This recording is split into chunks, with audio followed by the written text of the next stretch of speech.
Good morning. Welcome to the part 2 of my moving diaries, and we are now in my new office nook. It's larger than my previous apartment and I'm super psyched about it.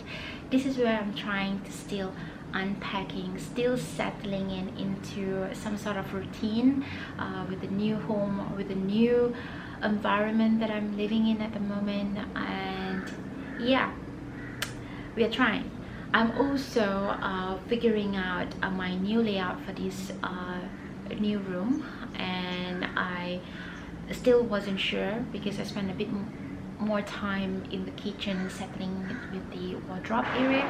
So I have only spent time only for work at my desk since we moved in. We moved in 3 weeks ago into this house, and I was quite nervous because the space was larger than before, and I'm kind of used to embrace the space that I already have. And I also spent almost close to 7 years in that house. It has been a home for me, and moving into this house for me is really exciting. And also scary at the same time. I'm gonna figure out how I'm gonna reorganize this to make it functional just for the time being. I'm gonna bring you along in a journey of how I make an intentional living, intentional organizing, so that I wouldn't get overwhelmed. So this will be basically is the focus of the video, at least. So I'm gonna show you around a bit more about how the room look like at this point. There's a lot of mess. This is the real life situation of the house at the moment. I have a huge lot of space here in this area, receiving a lot of lights. I have not been able to spend much time in this room except doing work. I even make the path just from the entrance right to the desk so that I can do my work every day and then leave the room for the rest of the day. So this palette, the story about this palette is that this is the foundations of our bed.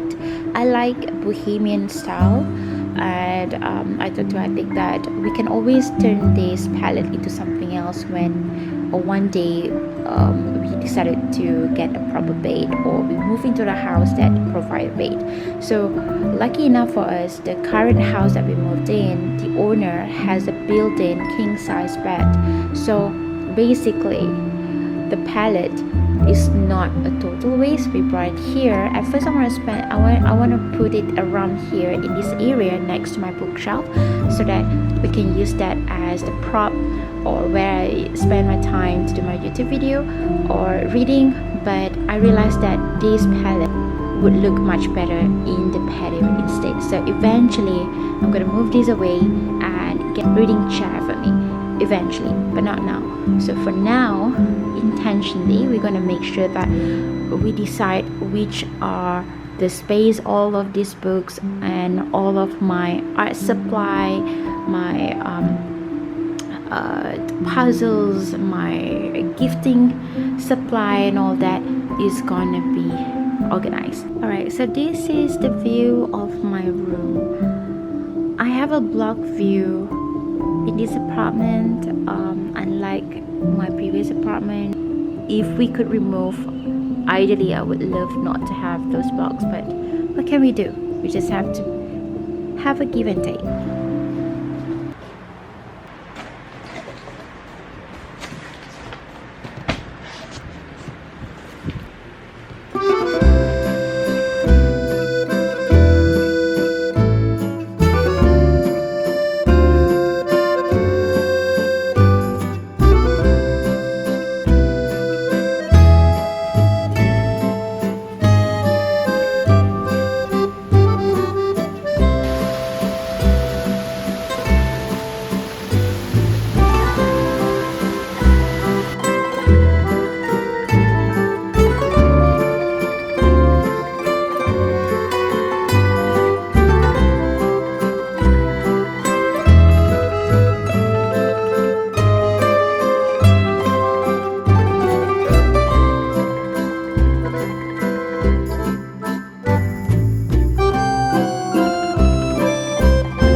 Hello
guys, welcome to the end of this video. So I thought of checking in to end this video properly, and as you can see, there's a lot of boxes around the house and there's still mess all around in my home office floor, but just focus your eyes on the this beautiful shelf that I have right now behind me.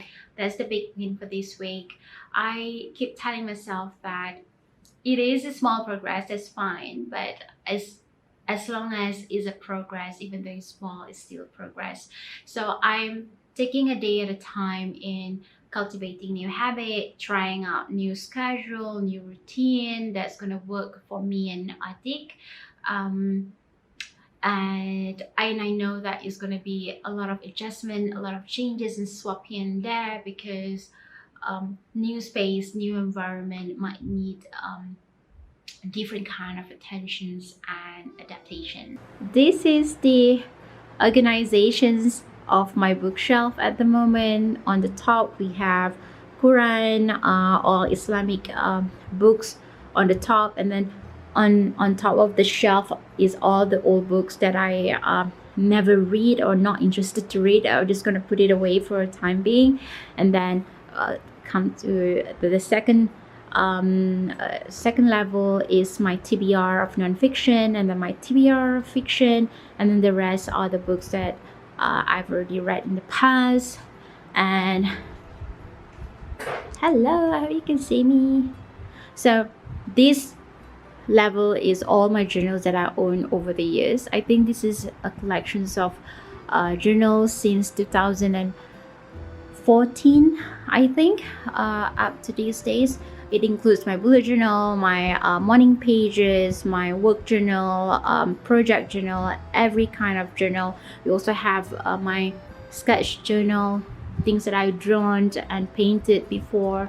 And these are other fictions and non-fictions that I own, which doesn't fit here, and then I just move it around here. And then the one in the hidden is just my documentations, important certificates, and all that stuff are kept in this space. All right, so these are the messes that you didn't see, that I try to hide because it's on the floor. Nobody wants to see that. But what we did was that we managed to make a pathway to my desk, pathway to my bookshelf, and I did some clearance from the palette here. I need to clear some stuff more from this so that I can take the palette and bring it to the patio, because ultimately I wanted the palette to be the patio as a space for me to read out in the sun or at night. Probably we're going to sort it out later. And these boxes, we have a small pathway here to go to that wardrobe, but this is going to go away soon, and I'm going to figure out when I'm going to do that. And yeah, so basically this is my current look of the room. And I also managed to change the curtain here. I need more light so that it would be easy for me to make videos and also do some work. I need a nature light getting into the room. And I still haven't done anything on this area on the patio. This planting stuff, it will eventually move up to this shelf. I plan to think about getting the IKEA boxes so that I can keep all of these soil, pebbles, the vases all into that boxes and put it up there. This is what it is at the moment. So I realized that I did not make any April planning video last month because everything last month with all the moving just all about go go go. We just want to make sure everything go as smooth as how we plan it, and we need to do it fast. And it was Ramadan and a few weeks away before Eid, and we have limited time, limited energy with fasting and all that. So I thought today I'm going to share with you my reflections of my previous month instead. So I still did my bullet journal in April. I did it on the go whenever I have time, 5-10 minutes. I just put it on some idea and thoughts and setting it up into monthly spread, weekly spread, my gratitude, my check-ins, my highlights of the month page, and the rest of the structure for the daily schedule. But to be honest, it's not fully filled like any other months this year because of the messy schedule that we had with the moving. But I still try at least 1 or twice a week to sit down with my thoughts and reflecting on how the week have gone. And I spend a lot of time on Notion, on project page, in making sure that things are moving to done and we're completing each of the phase, as you can see in the previous video. And I'm happy that we hosted the Eid celebration for friends and family. There are friends and family that who couldn't make it, but we still managed to get about 4 to 15 people came over to the house and spent a super warm time with them. Another thing that makes me happy is the TM6 because I get to cook difficult and complicated dish for Eid, which is rendang. A lot of people might think that, oh, it's super easy, but I'm not a good cook. So that purchase that we did about 6 months ago came to be useful for me during the Eid celebration. It went well, nobody died, so that makes me happy. So other spaces, other pages, you can see that I actually still mark my weekly spread. I still write my intention, my goals for the week, and I also did tags in April on the go. Like I wanted to record tags experience, like how do you do it, the processes, but I couldn't do it. I don't have time. It was a go, and then probably I'm going to record it some of the months. And the last one is gonna make my husband happy if he sees this video, is that your husband or your partner is your best friend, is your teammate. And when you do such a big project, especially moving house, it is a project because it's more than just 1 or 2 tasks. There's a lot of tasks, subtasks, every little details that needed your attention and needed both of your teamwork and cooperation. Your partner is your best friend, and having to make a huge project successful, especially in your relationship or your marriage, teamwork between a husband and wife is very important. I gotta go. I have a bunch more stuff to do to make this house more homey, and make sure that you subscribe, give this video a thumbs up if you like. I hope this inspired you and helped you in managing or trying to manage your next big project in moving to a new home. And there will be a lot of home videos coming away. At least for now, we're not gonna stop here. There will be more coming. I will try to slot in on videos of how I make a better organization in labeling, categorizing, finding the right home for all the items and stuff that I owned without spending so much money. So that just means that we want to make sure that it's going to be an intentional organization for the house. Just remember, everything is workable. So I'll be off your hair. See you in next video.